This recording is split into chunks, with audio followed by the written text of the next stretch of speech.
So you're a man named Gordon Boker in the late 60s, early 70s, and you were faced with a problem.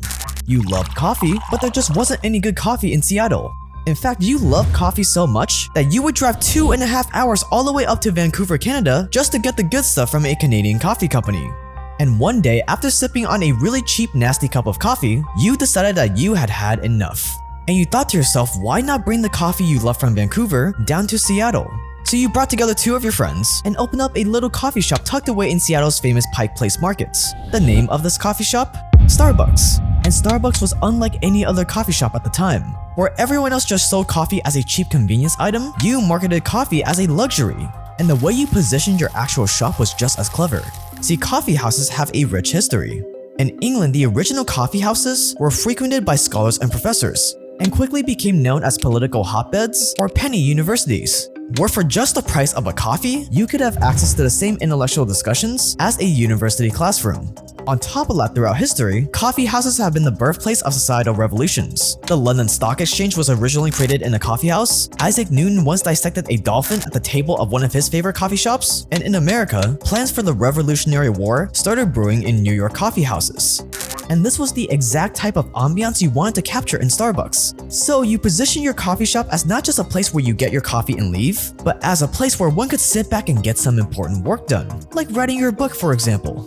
Starbucks successfully played on people's desire to feel important, intellectual, cultured, while feeding them a very addictive drug, caffeine.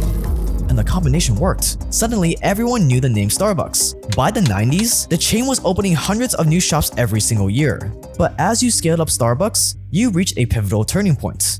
See, opening up one coffee shop is easy. You source your beans from your favorite place in Canada or whatever, and you're good. Opening up the next 2 to 5 shops is also pretty easy. Sure, there are going to be some growing pains, but it's nothing impossible.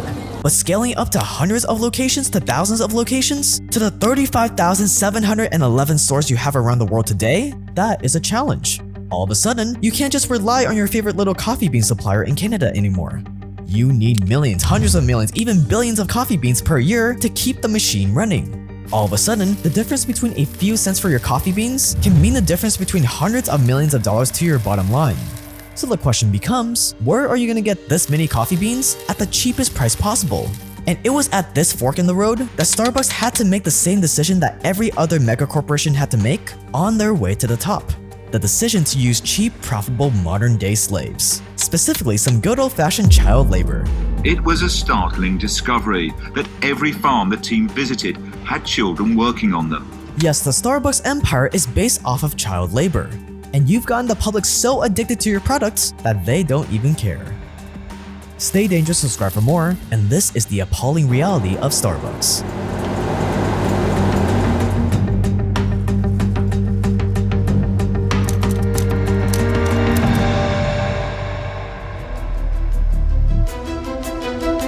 So here's what you gotta do to get your hands on the cheapest coffee beans possible.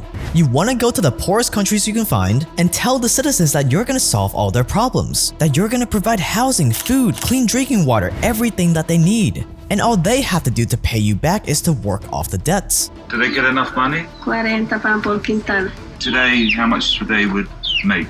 2 quintales. Se lo doy, imagínate. So that's just enough for food for the whole family. A veces, limitado. Sometimes it's not enough money to even feed. No, porque imagina ya las criaturas necesitan alimento. And I know what you're thinking, it sounds like feudalism, but trust me, it is not. And boom, just like that, you have free laborers that you can force to do anything you want. You can have them work 18-hour days. You can pay them as little as you please, and force them to do back-breaking labor that is so harsh that nobody else would want to do it. We hear how our evidence shows Starbucks and Nespresso are in breach of international labor regulations. These are all unsafe conditions for children, and in those conditions, children simply shouldn't be working. Because after all, where are they gonna go? Nowhere. They're indebted to you, and their whole family probably is too. And once you work the adults to the bone, that is where the kids come in. Tell the adults that they can pay off their family's debt faster by sending their kids to work, and that any age is welcome. 3 generations, including 6 children, live here. They tell us they work on farms that are members of a cooperative that supplies Starbucks and Nespresso. The great thing about getting kids to work is that they're much more adaptable and a lot less likely to rise up against nasty working conditions. After all, what's a little kid gonna do to fight against a giant company like Starbucks or Nestle? Nothing. But if you're gonna take this route, if you're gonna employ child labor, then you're gonna have to have a PR plan ready for when the public accuses you of such horrible crimes. But fear not, because we have the solution.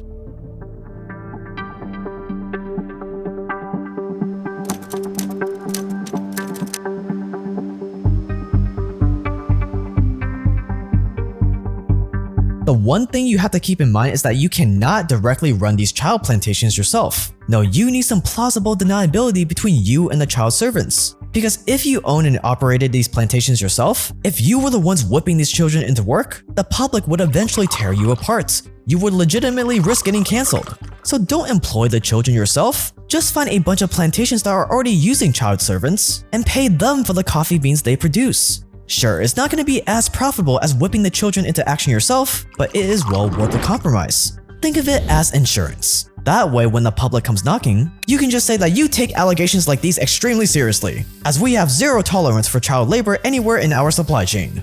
And that's it. And this is exactly what happened when an investigation exposed all of this in 2020. We reveal how young children working in grueling conditions are picking coffee on farms that supply Starbucks and Nespresso. The investigation found child workers on every single Starbucks coffee farm they visited. Children as young as 8 years old in some cases. These kids picked all the beans that would eventually become your Starbucks coffee. Working 8 hours a day, 6 days a week, outside in the heat of the jungle, surrounded by dangerous insects and snakes. These are all unsafe conditions for children, and in those conditions, children simply shouldn't be working. And they're doing hard manual labor. We find children struggling with the weight of the beans they pick for their coffee. These children are paid based on how many beans they turn in. The heavier the bag, the more money they make. So most of them spend their day struggling to carry 100-pound sacks of coffee beans. The next day, at another farm that our team was told supplies Starbucks and Nespresso, they came across a group of children picking. 2 girls told us they were 12. And how much did they earn for all this struggle? Around 25 cents an hour. Think about that for a second.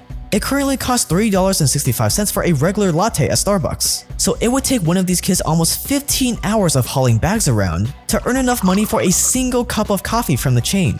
Almost 2 full days of work. Now that is some good labor arbitrage. The labor is so cheap that it's practically free.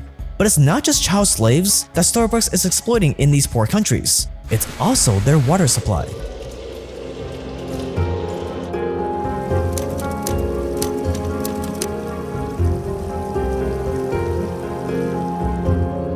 See, growing coffee takes a ridiculous amount of water. Every cup of coffee produced requires 39 gallons of water. That's why a huge chunk of the global water supply is being used just for coffee production, which is pretty wild considering billions of people don't have access to safe drinking water right now. The ironic part of all this is that many of the countries that don't have enough water happen to be some of the biggest coffee producers. Uganda produced over 5 million bags of coffee in 2020. Yet many communities here still rely on swamps, ponds, rivers, and unprotected springs for water. Ethiopian citizens have less clean drinking water than almost any other country on the planet. More than half of the population doesn't have basic access to drinking water. And yet somehow, it still manages to scrape together enough water to be the 5th biggest coffee producer in the world. But water isn't the only thing to worry about when it comes to producing Starbucks coffee. Coffee can only be grown in certain climates. And most of these places are slowly disappearing thanks to mass coffee production from companies like Starbucks. Coffee production causes water pollution, soil erosion, and deforestation if it's not done properly. And almost all of the world's coffee is produced with cheap farming methods that destroy the local habitats. And yet the masses will hear about this, get upset for like 5 seconds, and then they'll go back to their addiction the very next morning. Why? Because on top of getting them hooked on caffeine and status, you've also gotten them hooked on an equally addictive drug: sugar.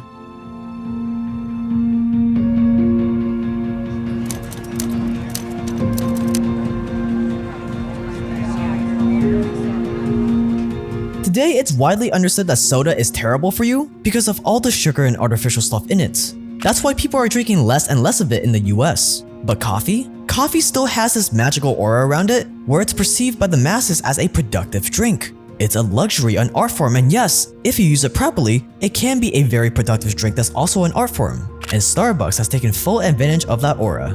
A can of Coke has 140 calories, 39 grams of sugar, and 0 grams of fats. While a white chocolate mocha from Starbucks, it's got 430 calories, 53 grams of sugar, and an insane 18 grams of fats. while a caramel frappuccino, 380 calories, 54 grams of sugar, and a whopping 16 grams of fat.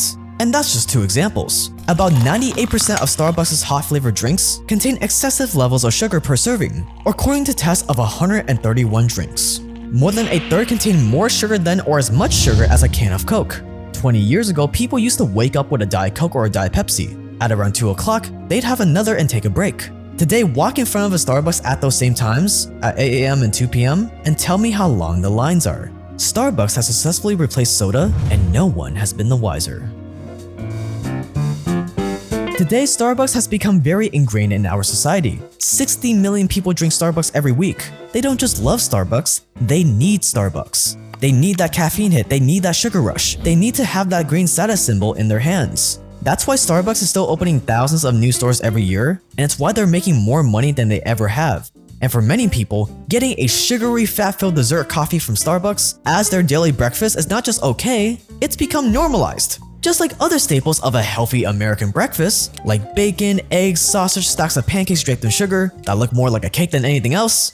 But have you ever stopped to think about just how strange and unhealthy American breakfast really is? No other countries have such insanity in their breakfasts. In fact, most cultures have very light breakfast foods, or they just flat out eat regular food for breakfast as well. It's only America that eats straight up desserts and junk food for breakfast, and that's because it's by design. See, during the Industrial Revolution, as people moved from farming jobs to office jobs, they switched from eating bacon and eggs for breakfast to a much lighter breakfast. The problem with this is that it really put a dent in the bottom line of America's biggest bacon producer, a company called Beech-Nut.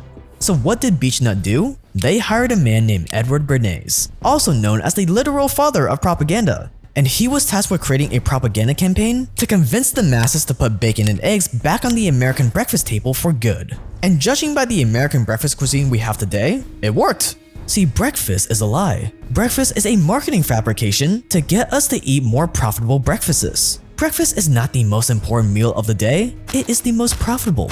And we expose it all in a new video on our new channel, Evil Food Supply, that you can watch right now by clicking the card on the screen. We created this channel because I've been getting super obsessed with my health lately, and because controlling what the masses consume is a great way to make sure they're always tired and have low energy so they don't challenge the status quo. So click the card on the screen to watch now.